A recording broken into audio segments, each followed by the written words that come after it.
যার কাছে শিখেছিল জীবনের প্রথম বলি, যার হাত ধরেই প্রথম পা ফেলেছিল পৃথিবীর পথে, সেই সন্তানই যদি হয় মায়ের নিষ্ঠুর খুনি। একজন মা কি কখনো কল্পনা করতে পারেন যে বুকের ধনকে তিনি জীবন দিয়ে আগলে রেখেছিলেন, একদিন সেই নারী ছেঁড়া ধনই তার জীবনের সবচেয়ে বড় অভিশাপ হয়ে উঠবে?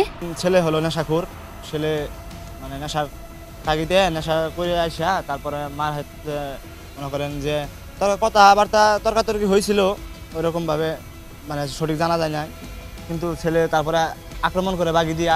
টাঙ্গাইলের মধুপুরের শালিকা গ্রামে এমনই এক হৃদয় বিদারক ঘটনা ঘটেছে। নেশার টাকা না পাওয়ায় নিজের মা রেজিয়া বেগমকে নৃশংসভাবে কুপিয়ে হত্যা করেছে তারই ছেলে রাজীব। এ ঘটনায় গোটা গ্রামের মানুষের হৃদয়ে যেন রক্তক্ষরণ হচ্ছে। আমার বাইশটা নেশাযুক্ত ছিল এবং আমরা এর আগে জেলখানায় দিয়েছিলাম।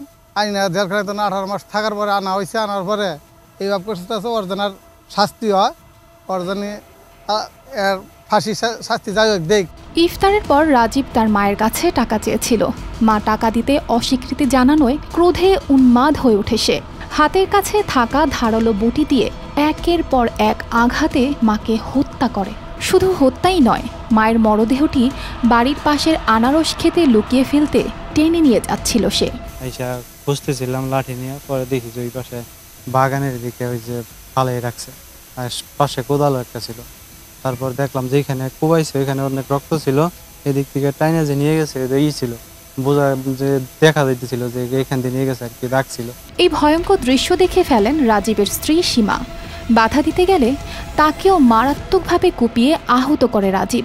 সীমার চিৎকারে আশেপাশের মানুষজন ছুটে আসলে পালিয়ে যায় সে।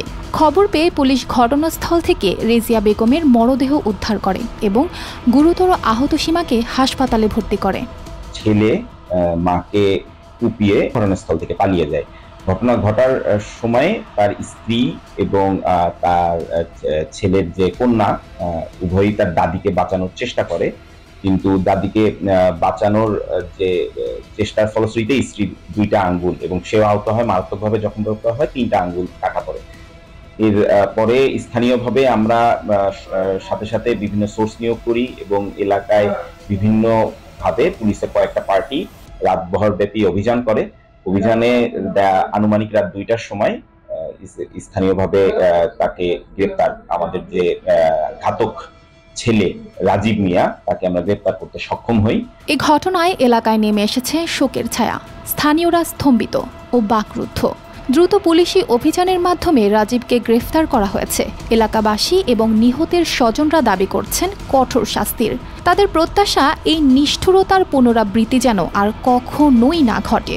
কোনো সন্তান যেন আর কোনো দিন মায়ের হত্যাকারী না হয়। News desk, RTV।